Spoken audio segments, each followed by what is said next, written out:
Hello students, welcome to Steno Buddies. The dictation will start in 5 seconds.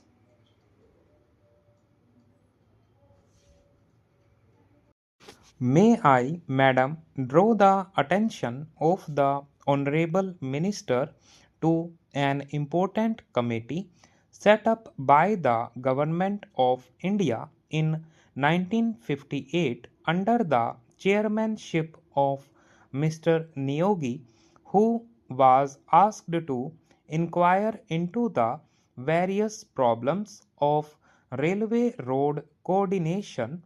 Their preliminary report appeared some time ago and it was even circulated to all the state governments for their opinion. But to my regret, I have to say that the work of this committee has been very much hindered as a result of the indifference and, may I say, callous negligence on the part of the state governments as well as on the part of the ministry concerned in taking up this question and in pursuing it so that we may be able to have a clear and comprehensive picture of the transport situation in the country.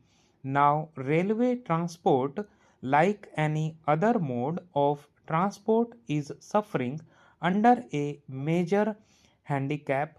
The handicap being that we do not know, nor does the railway ministry know, what the exact quantum of transport requirement in the country is and what the rising demand is, which the railways are expected to cater to in future.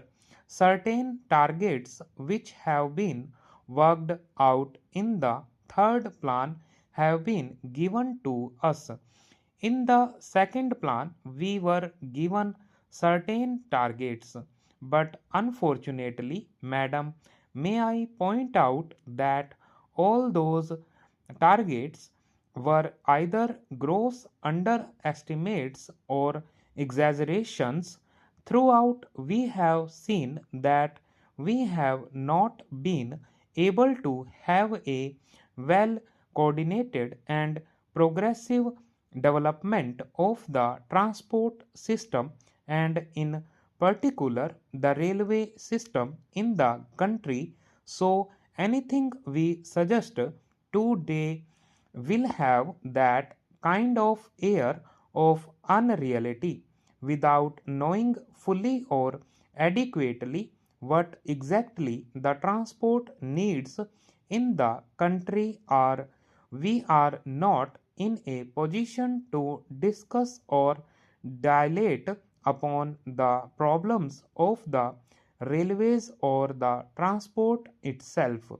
Madam, last year when I was speaking on the budget, I pointed out that there had been planning of some sort, but within this planning, there had not been sufficient planning in the functioning of the administration.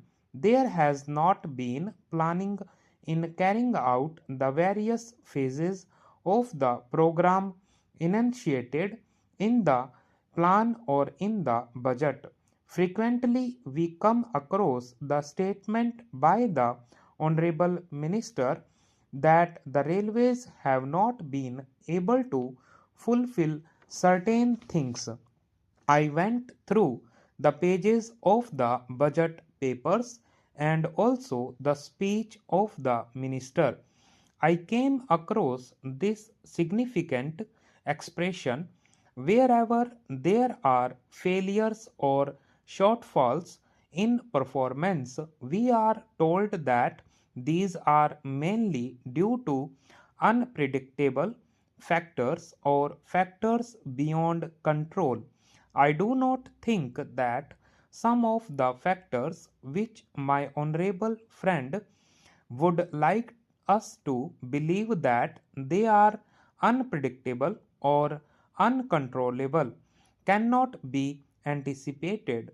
For instance, I may draw the attention of the Honorable Minister to one important fact, that is, we have been supplying since some time past empty haulage for a long distance to calories, to steel factories, and so on. We are told that this empty haulage is unavoidable, that we have to find empty wagons to steel factories and calories to carry raw material or perhaps coal and the like. So, for a long distance, we find wagons going empty, but if there had been a research cell, an organization in the ministry to find out ways and means of utilizing these wagons fruitfully by avoiding bottlenecks in between, we could have solved the transport difficulty to a certain extent. I do not want to be told by the minister that this is a physical impossibility. Even in the advanced countries of the world, every movement of wagon, coach, and engine is planned before it is put into operation. It is unfortunate and tragic that in this country, after a decade of planning, we have not been able to think in terms of planning while executing the works. Now, in regard to some of the general problems of the railways, I would say first of all that the rise in demand is so great that we have to be prepared to provide not only adequate but also effective transport facilities to our people. I need not tell the House that the railway transport system in general is greatly dependent or interdependent on the general economy of the country. But during the last one decade, there has been one significant factor that has to be appreciated, that is, the demand for transport is increasing at a faster rate than the rise in the national income or the rise in production in any sector or in any industry. This is a factor that has not been adequately appreciated. Even if it has been adequately appreciated, no attempt or sincere effort has yet been made to carry out the fulfillment of the needs of all the sectors of our economy.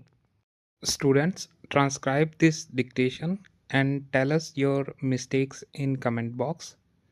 Thank you so much.